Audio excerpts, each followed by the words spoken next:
थे सैयद अहमद शहीद बरेलवी कहते हैं, जो 1986 में पैदा हुए और 1831 में ये जो फौत हुए थे, शाह वलील्लाह के बाद आए।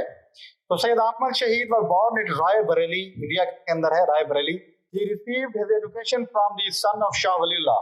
शाह वलील्लाह का बेटा था, मेरे ख्याल में अब्दुल रहीम उसका नाम था, तो ये इसने उससे तालीम ली थी, उसका स्टूडेंट था शाह वलील्लाह के भी बेटे का। He worked for the reformation and revival of Muslims in the subcontinent। इसने भी शाह वलील्लाह की तरह इसी के ऊपर कोशिश की कि मुसलमानों के रिवाइवल को आगे लाया जा सके और उसको रिफॉर्म किया जा सके। तो इसने उसके लिए क्या चीजें की, उसको देखते हैं।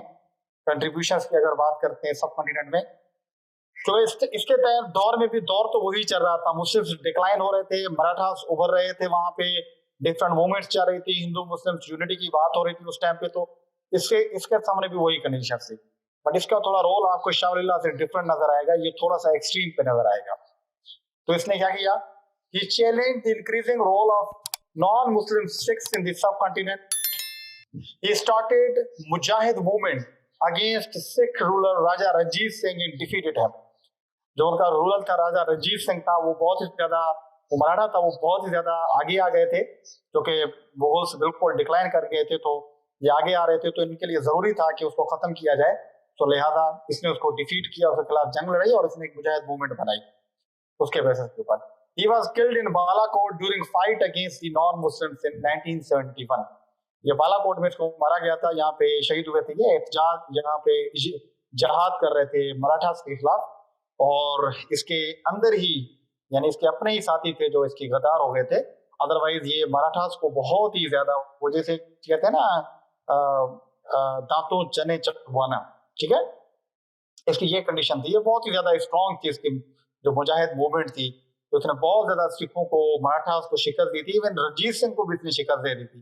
और फाइनली बालाकोट के अंदर ये बेचारा 1931 के अंदर जो है इसको जो है, ये 19 में होगा मेरे ख्याल में, 18 होगा, 31 के अंदर है, सॉरी 18 है, ठीक है, 1831 है जो है। उसके बाद इसको जो है वहां पे इसकी डेथ हुई। और मेन इंपॉर्टेंस चीज थी वो ये थी कि मुजाहिद मूवमेंट जो थी उसको ये रखने वाले थे, और ये इसने बाकायदा फाइट की। तो अगर इसकी इंपॉर्टेंस की हम बात करें कि क्या थी सैयद अहमद शहीद की, तो हमें पता चलता है कि he was first to fought against the anti-Muslim forces and foreigners in the subcontinent। He formed jihad movement which united Muslims in subcontinent against the non-Islamic forces। ठीक है, इसका एक ही फ्रंट था और वो फ्रंट था जिहाद। जैसे शाह वलील्लाह के डिफरेंट फ्रंट से, उसका सिर्फ एक ही फ्रंट था। His efforts were for the protection of Islamic culture and norms। His Mujahid movement later gave birth to the Pakistan movement। हम पढ़ेंगे क्योंकि ये सारे टू नेशन थ्योरी के बेसिस पे चल रहे थे, यानी शाह वलील्लाह भी टू नेशन थ्योरी के ऊपर चल रहा था, और सैयद अहमद शहीद भी आपको लगेगा टू नेशन थ्योरी, और सर सैयद अहमद खान भी आपको टू नेशन थ्योरी के ऊपर चलेगा। तो मैंने पहले जैसे बताया ये तीन आर्गुमेंट्स की हम डिवाइड कर रहे हैं, तो अभी तक आपको आर्गुमेंट सिर्फ पाकिस्तान की मूवमेंट की बर्थ का जो है वो सिर्फ आपको टू नेशन थ्योरी का ही नजर आ रहा हो। ऑलराइट, तो ये इसकी इंपॉर्टेंस थी। 18th सेंचुरी की सब कॉन्टिनेंट को हम देखते हैं कि अभी क्या हो रहा था। आपने देखा, थोड़ा रिकेप करूं तो आपको पता चला कि कैसे जो है मुसलमानों की रूल जो था वो डिक्लाइन की तरफ जा रहा था। मुगल बिल्कुल डिक्लाइन कर चुके थे, मराठास जो थे वो उभर रहे थे, और मुसलमान जहाद मूवमेंट कर रहे थे, मुसलमान इकोनॉमिकली, सोशली, पॉलिटिकली बिल्कुल वो जा रहे थे। और इसी कंडीशन में क्या होता है, ये इस टर्मोइल की कंडीशन में, इस कायोटिक कंडीशन के अंदर एक और डेवलपमेंट होती है सब कॉन्टिनेंट के अंदर 18th सेंचुरी में। एंड दैट डेवलपमेंट क्या थी, in the middle of the 18th century Mughal rule became weak due to corruption, mismanagement and foreign intervention। Finally in 1843 British occupied Sindh and subcontinent came under the rule of Britain।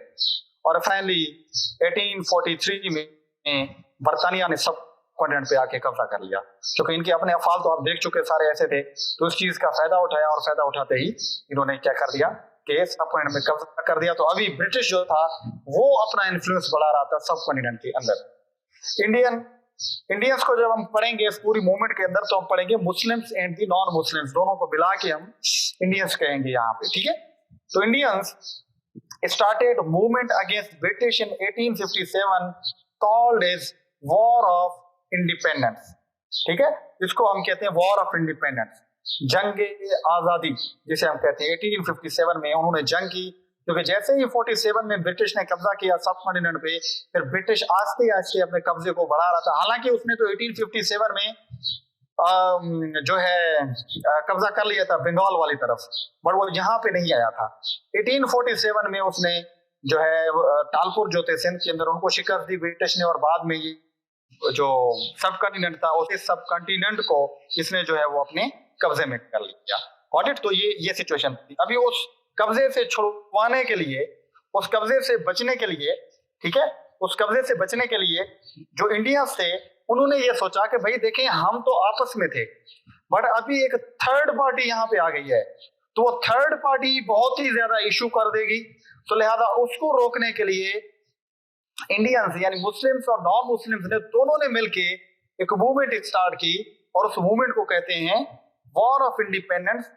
1857 के अंदर जो हुई जंग आजादी जिसे कहते हैं, जो 1850 से 1857 की जंग जो मशहूर है कही जाती है, जो मुस्लिम्स और हिंदू और जो भी कम्युनिटी रह रही थी यहाँ पे, उन्होंने सारों ने मिलके वो ब्रिटिश के खिलाफ लड़ी थी। ठीक है, जंग आजादी जिसे कहते हैं, 1857 वॉर ऑफ इंडिपेंडेंस जिसे कहते हैं, वो लड़ी। तो वो उस जंग के अंदर क्या हुआ, वो जंग मुसलमान जीते, वो जंग जो थे मुसलमान हारे। मुसलमानों की उस जंग के अंदर क्या पोजीशन रही थी, उसके कॉजेज क्या थे, और उसके इफेक्ट्स क्या हुए, उसके डिफरेंट इवेंट्स क्या थे, और उसने बाद में जाके ट्रिगर किस चीज को किया, कहां से वो ट्रिगर हुई, ये सारी चीजें हम वॉर ऑफ इंडिपेंडेंस 1857 के अंदर अभी पढ़ेंगे।